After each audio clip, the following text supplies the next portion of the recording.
listen to me very carefully. Can I say this? They sell cars, they sell homes, you can get those. We're wired differently. We have to set a goal that if we hit that goal, we're guaranteed to make sure all that other stuff in the middle is going to happen. All right, so I need you to do me a huge favor. I need your appetite. So E.T., why 3 o'clock in the morning? Why don't you sleep? My appetite. I say, E.T., I want more, I can do more. If I accomplish this without a father, if I accomplish this with my mom being a teenage mom, if I accomplish this as a high school dropout, now that I have people like Glenn in my life, now that I have people like Bob Proctor in my life, now that I have people like John Maxwell in my life, what can I accomplish now? If I can accomplish these things from this start, now that I'm at this place, knowing what I know now, what can I accomplish? And I want you to think about that. I want you to think about more than just what you're going to do financially, more than what you're going to do in this industry in the next 3 years, right? More than that, I ask you the question, what's your appetite? What are you going to do that will ensure that when the alarm clock goes off, that you are already up 10, 20 minutes before your alarm clock goes up? Why? You've heard me say it before. No alarm clock needed. My passion wakes me up. Listen to me, no alarm clock needed. When Glenn said 6 o'clock, I don't know how it happened, jet lag and all, went to sleep about 3 and the body just boom, 5:40, woke me up. Hey guys, it's time to get up. We gotta go to the lobby at 6 o'clock. 9 o'clock a.m. call, 11 o'clock our time. I don't know what happened, but boom, 5 minutes before 11, the body woke me up. No alarm. I haven't used an alarm clock in over 20 years. What is it? Internally, Eric, I want to be successful. I want to execute. I want to make all my dreams become a reality. I want to do everything I said I'm going to do. So my appetite increases. It gets stronger every year. I want more every year. I want to do more every year. I want to help more every year. I want to be bolder. I want to be better. I want to be stronger every single year. Every single year, your appetite should go up. You should never get settled. You should never get settled. You should never get content. Every single year. I told you I've been married for 24 years.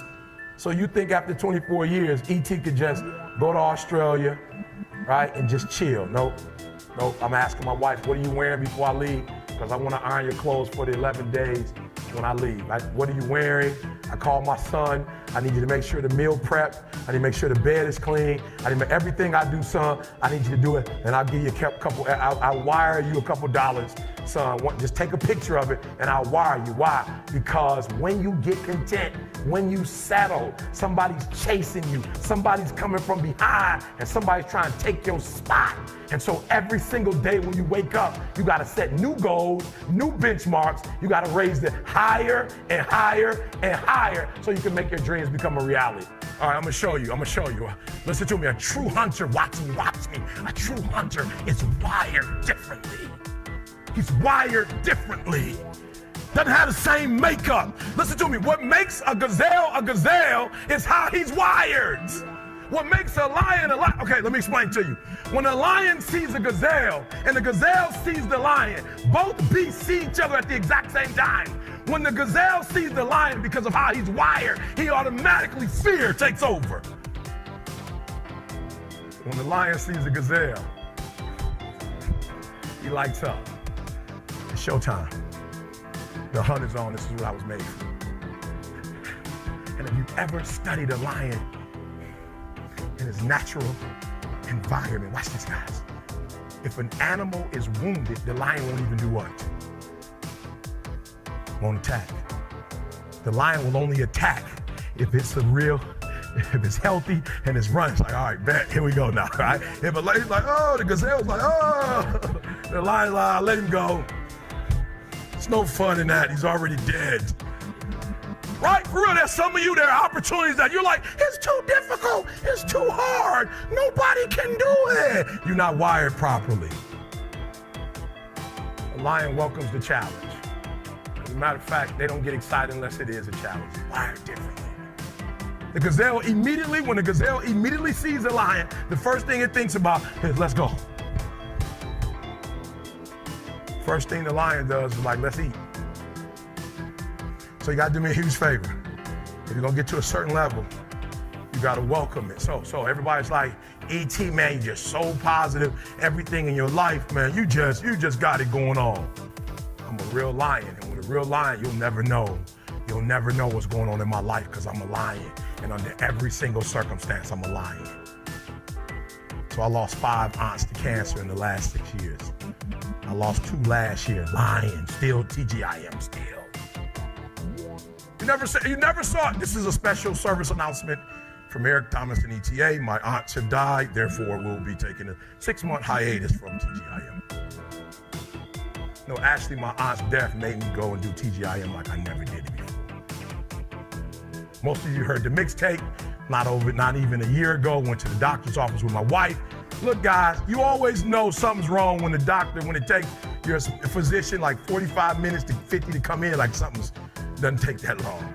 Physician comes in, puts up the x-ray, shows my wife, points to the brain, and said, we found 7 lesions on your brain.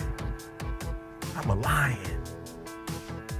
My wife looked at the doctor looked at my wife looked at me. I'm like, I don't have 7 lesions on my brain. Why is my wife looking at me? Because she's like, you a lion. And you're gonna be able to tell me if I can get through this. So my wife looks at me.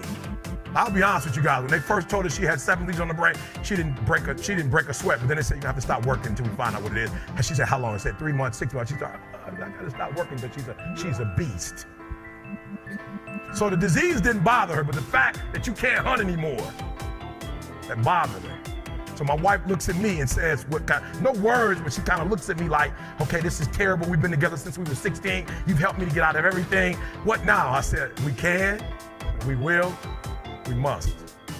We got a son graduating from college. You need to be there. We got a daughter that's going to finish high school in 2 years. You need to be there. You can get through this.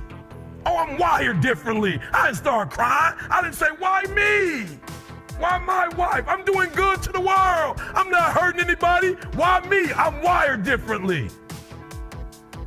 A t-shirt came from it. A video came from it that has over 1 million hits that inspired people called what? I can. I will. I must. Turn it into a t-shirt. We turn tragedy into triumph. That's what lions do. Lions don't cry. Lions don't give up. Lions don't quit. Lions hunt. That's what we do for a living. And if you are a true lion, it does not make a difference what the circumstances is. So what? We're in a recession. We made more money in a recession than we've ever made before. As a matter of fact, it was the recession that birthed us. We welcome the recession. Y'all need a motivator now more than you've ever needed one before.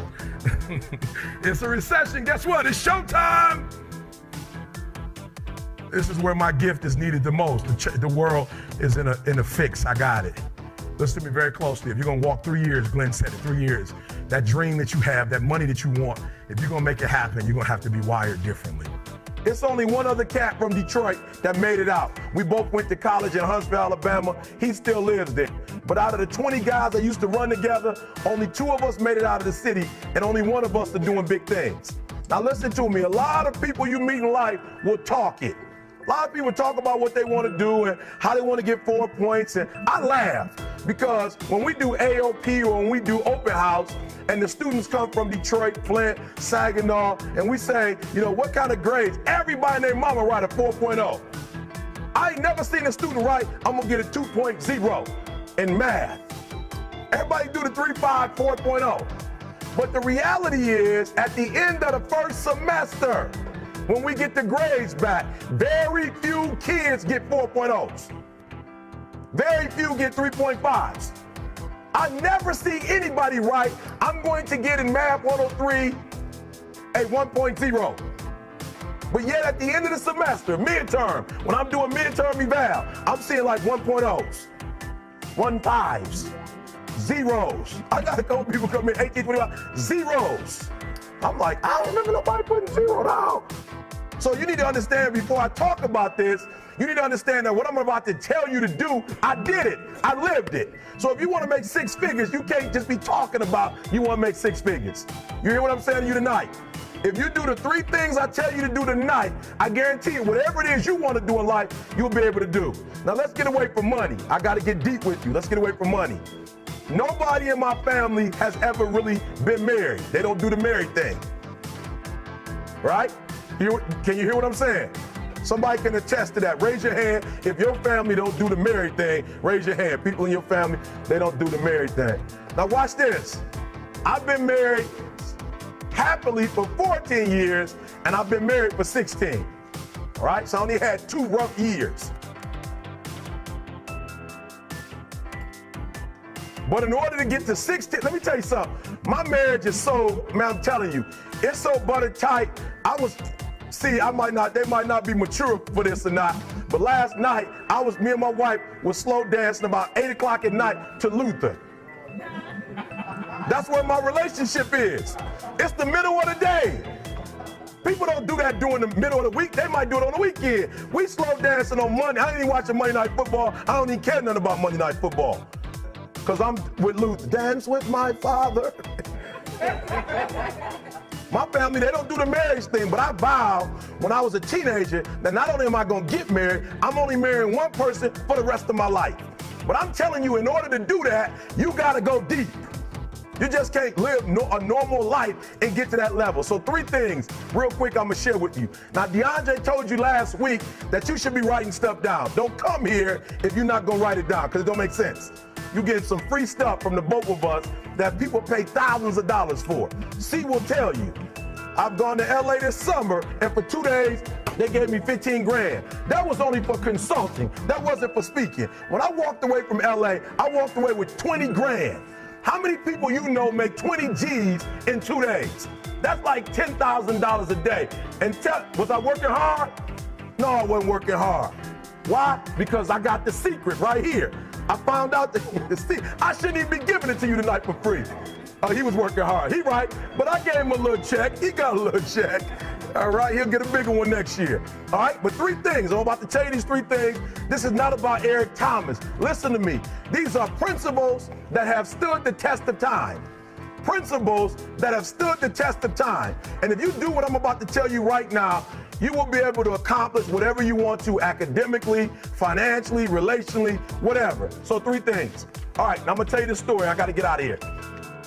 The first one is, when I first said I wanted to make 6 figures, my boy Marcus Flowers, who's probably making 7 figures right now, he came to LA too. He was with us in LA. You see all the videos with all the stars, those are his cars they're driving around in. You see the houses that the rappers, those are his houses in Atlanta that he owns, and they come in and play on. So he's making 7. He taught me how to make money. This is the first thing he came. He told me a story. And the story is about, you guys have probably heard about this before. It was a young man who, he wanted to make a lot of money, and so he went to this guru, right? He told the guru, I want to be on the same level you on. And so the guru said, if you want to be on the same level I'm on, I'll meet you tomorrow at the beach at 4 a.m. He liked the beach. I said, I want to make money. I don't want to swim. Guru said, if you want to make money, I'll meet you tomorrow, 4 a.m. So the young man got there at 4 a.m. He all ready to rock and roll, got on the suit. He should have wore shorts. The old man grabs his hand and said, how bad do you want to be successful? He said, real bad. He said, walk on out in the water. So he walks out into the water. Watch this. When he walks out into the water, it goes waist deep. So he like, this guy crazy. Adrian, he like, I want to make money. He got me out here swimming. I didn't ask to be a lifeguard. I want to make money. He got me in. So he said, come out a little further. Walked out a little further. Then he had it right around this area, the shoulder area. So this old man crazy. He making money, but he crazy. He said, come on out a little further. He came out a little further. It was right at his mouth. My man like, I'm about to go back in here. This guy is mine. So the old man said, I thought you said you wanted to be successful. He said, I do. He said, walk a little further. He came, dropped his head in, held him down, hold him down. My man getting scratching, holding him down. I got you. I know you brushed it out, but I got you. He had him held down. I need you for an illustration. He had him held down. Just before my man was about to pass out, he raised him up. He said, I got a question for you. Somebody answer the question for me. He said, when you were underwater, what did you want to do? Lee, I'm looking for a different word though than lip. What's that word? He said, I wanted to breathe. He told the guy, he said, when you want to succeed as bad as you want to breathe, then you'll be successful. I don't know how many of y'all got asthma in here today, but if you ever had an asthma attack before, you short of breath, SOB, shortness of breath. You wheezing. The only thing you trying to do is get some air. You don't care about no basketball game. You don't care what's on TV. You don't care about nobody calling you. You don't care about a party. The only thing you care about when you're trying to breathe is to get some fresh air. That's it. And when you get to the point where all you want to do is be successful as bad as you want to breathe, then you'll be successful. And I'm here to tell you, number one, that most of you say you want to be successful, but you don't want it bad. You just kind of want it. You don't want it badder than you want to party. You don't want it as much as you want to be cool. Most of you don't want success as much as you want to sleep. Some of you love sleep more than you love success. And I'm here to tell you today, if you're going to be successful, you've got to be willing to give up sleep. You got to be willing to work off for 3 hours of sleep, 2 hours. If you really want to be successful, some days you're going to have to stay up 3 days in a row. Because if you go to sleep, you might miss the opportunity to be successful. That's how bad you got to want it. You got to go days without, listen to me, you got to want to be successful so bad that you forget to eat. Beyonce said once she was on the set doing her thing, 3 days had gone by, she forgot she didn't eat. Because she was engaged. I'll never forget when 50 Cent was doing his movie, I did a little research on 50, and 50 said that when he wasn't doing the movie, he was doing the soundtrack. And they said, when do you sleep, 50? Sleep, he said, sleep. Sleep is for those people who are broke. I don't sleep. He said, I got an opportunity to make a dream become a reality. Football players, how many football players? Got anybody like football in here? Raise your hand. Anybody like football? Emmitt Smith. I used to be a Cowboy fan before they did my boy Tom Landry wrong. I used to be a Cowboy fan. And watch this, there was a commercial. Emmitt Smith had won his first Super Bowl, and he had this commercial when he was lifting weights. I don't know if you saw the commercial when he was lifting, and Emmitt said, you know what? I won the Super Bowl, so I can rest now. He was doing his bench press. So he said, I won the Super Bowl, so I can rest now. So he throws up about 325, boom. And he rests for about 2 seconds. Then he boom, boom, boom. Did you see that? He'd already won a Super Bowl. He said, I think I'm gonna take a rest, and he rests for how long? 1 second. Most of you won't be successful because when you're studying and you get tired, you quit. And I'm here to tell you today, if you got somebody came to my office the other day crying. I said, look, don't cry to give up, cry to keep going. Don't cry to quit. You already in pain, you already hurt, get a reward from it. Don't go to sleep until you succeed. Listen to me, I'm here to tell you today that you can come here, you can jump up, you can do flips, you can be excited when we give away money, but listen to me, you'll never be successful until I don't have to give you a dime to do what you do.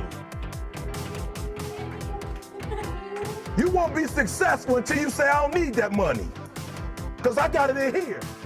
So listen to me, Emmitt Smith said this at the end of the commercial. Emmitt Smith said, all men are created equal. Some work harder in preseason.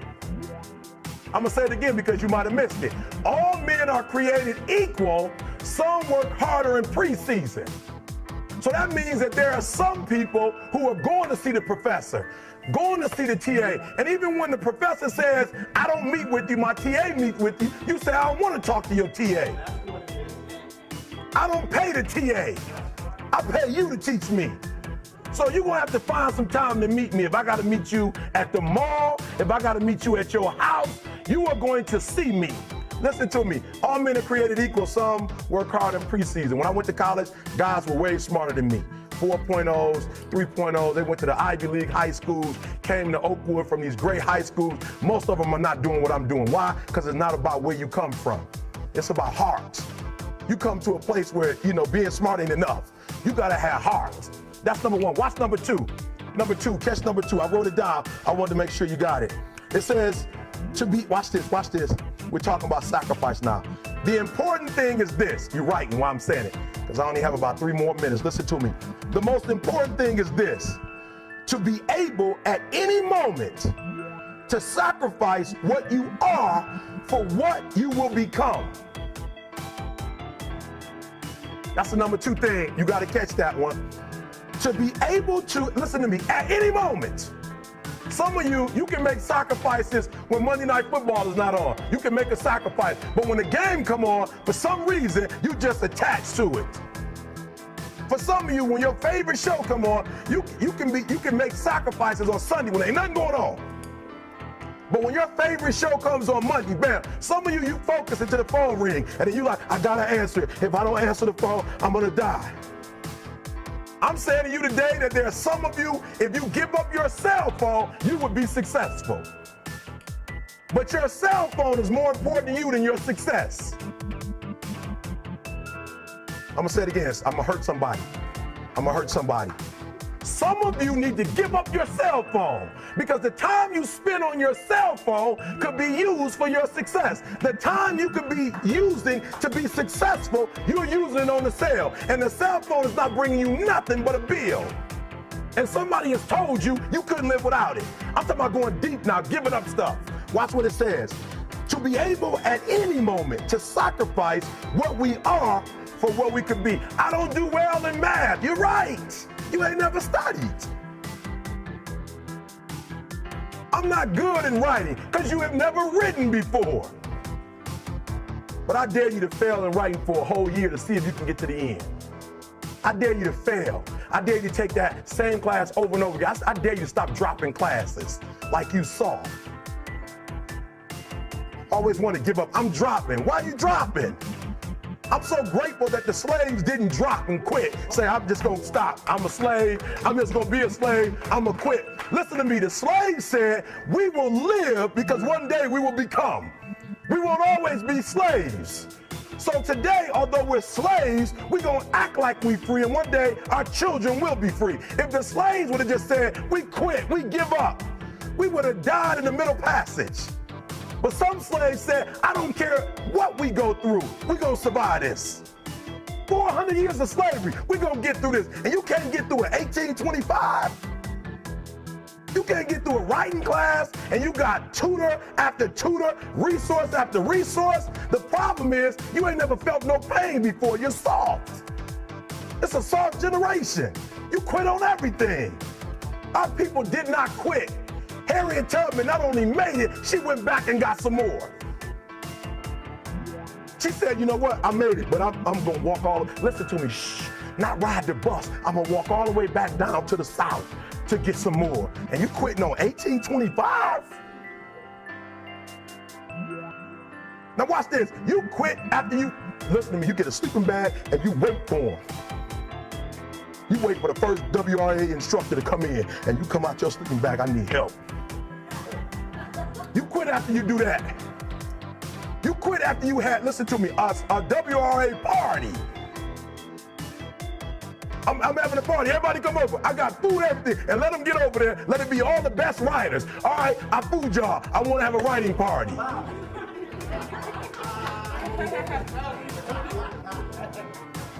I'm serious. You quitting and you ain't even tried yet. Last one, I'm sorry. Last one. Listen to me. Pain is temporary. It may last for a minute, or an hour, or a day, or even a year. But eventually, it will subside. And something else will take its place. If I quit, however, it will last forever. Listen to me, I'm telling you as I leave. I was homeless for 2.5 years.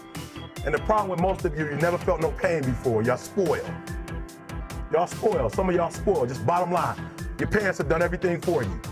You never had to do nothing for yourself. You're spoiled. We're gonna keep it real tonight. Some of you are spoiled brats. Every time you ever got in trouble, somebody in your house got you out of it.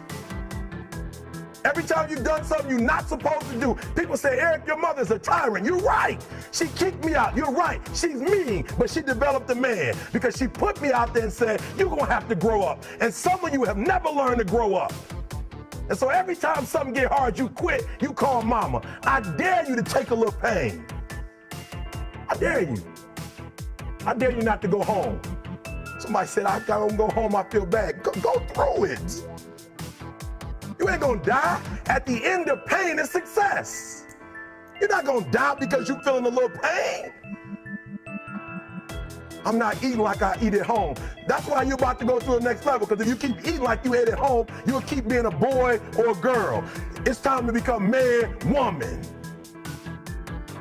So don't worry about a little pain. My greatest asset is I was homeless, so I can't feel a whole lot of pain. I've already been alone.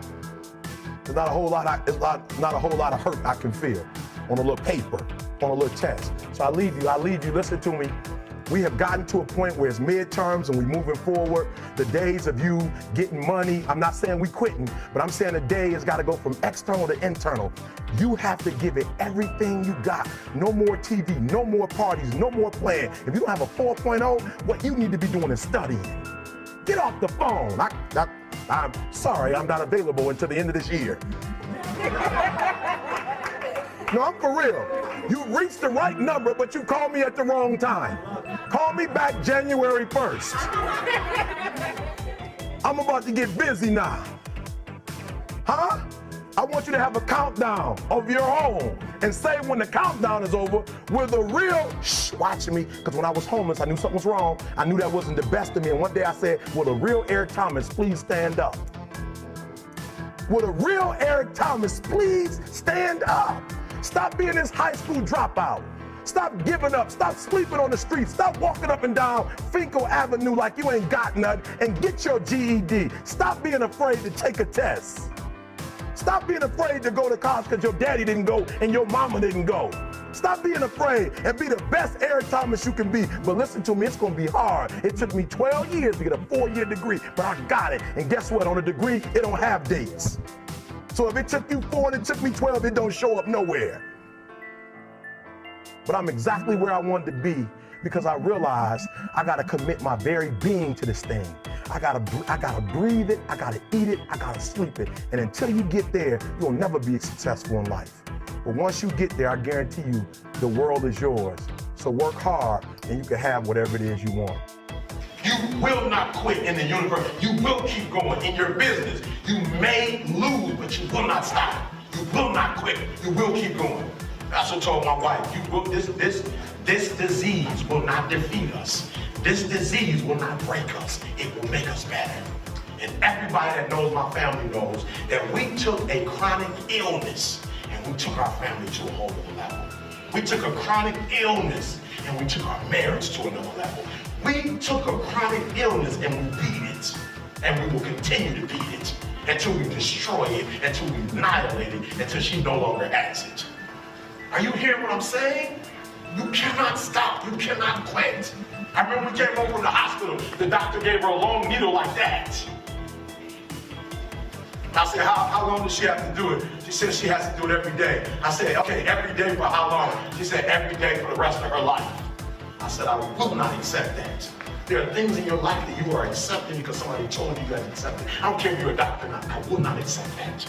We will not shoot her with we will not give her a shot with that needle every single day for the rest of her life. 3 months later, I got a call that says that now it's a little shorter and you only have to do it 3 times a week as opposed to every day. And guess what I told him? I said, I'm grateful, but I still won't accept that. You would think that because it's only 3, I would be excited. I will not accept it. Stop accepting everything. Stop letting people tell you what you can and cannot do. I will not accept it. I don't care if you're a doctor. I will not accept it. And we kept doing our homework and we found out about a pill that you can take. I was like, that's what we need. We need a pill. And I found out the pill shrinks the lesions on your brain. I went to the doctor. She said, I would have told you about it, but I don't think your insurance company is going to be willing to pay for it. It's $10,000 a month. $120,000 a year. Insurance company denied. My wife went back the second time they denied. I told my wife, stop begging. I'm 120. Do I give you $10,000 a month or do I give you $120,000 now to get it for the year? I will not let my wife, whatever it takes, I will not let her take that. I will give 120. I will speak more. I will get better. I will get degrees. I will get training. I'll do whatever it takes. I will put your health first, and you will not be defeated. You will not be destroyed. You will not use a cane. You will not be in a wheelchair. We will beat this.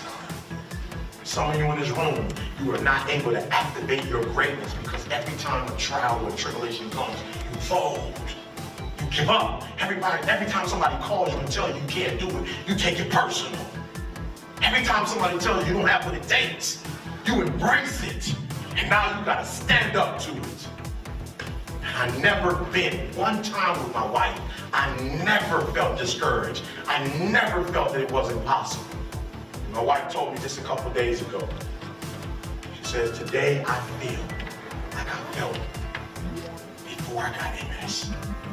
She had a weekend where she felt great, and I told her, it's for a weekend today, but soon it will be for the rest of your life.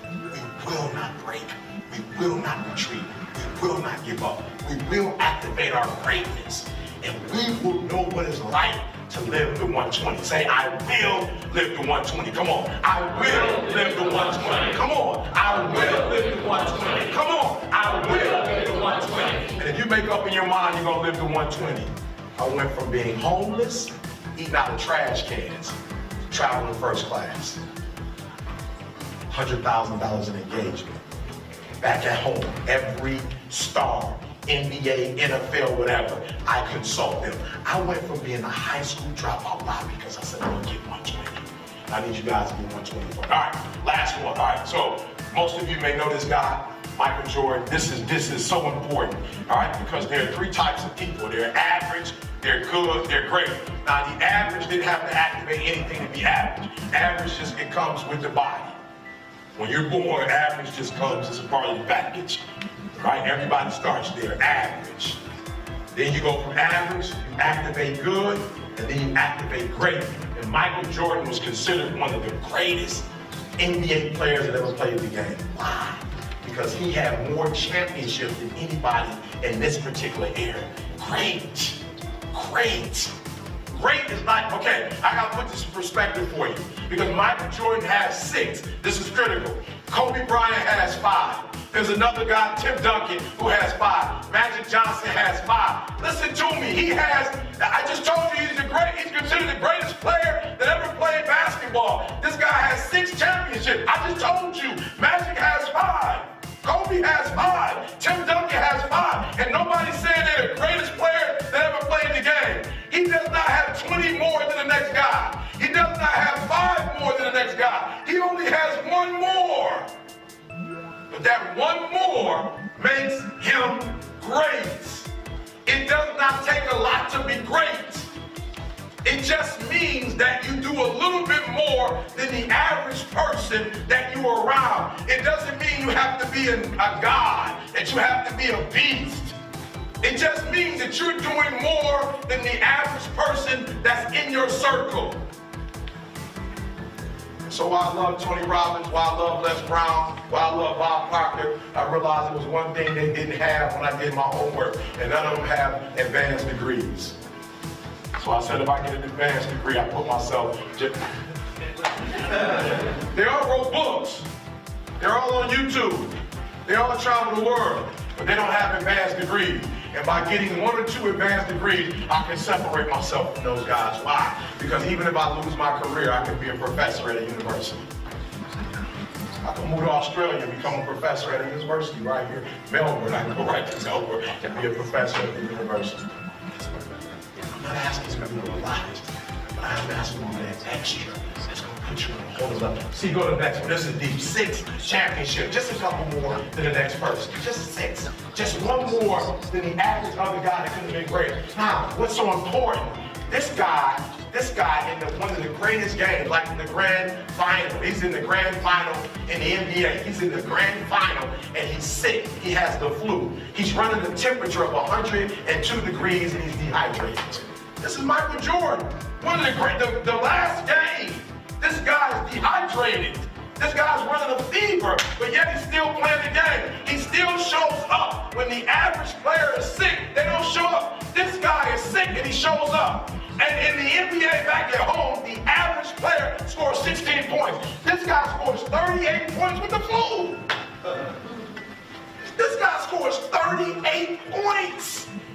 dehydrated. They're calling more timeouts than ever called before. They're dragging him to the sideline, and they're giving him fluids. And he comes back in and scores 38 points to win his 6th championship.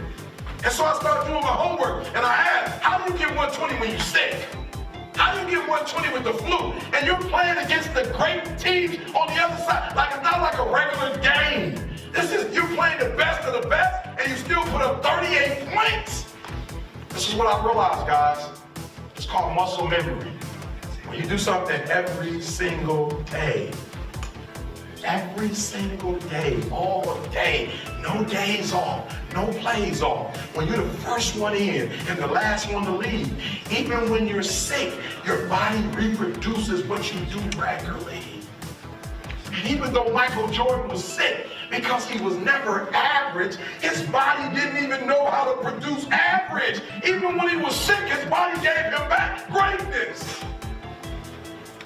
And you're wondering why you can't get to that next level, why there's a glass ceiling. Because sometimes you take days off, and you take plays off.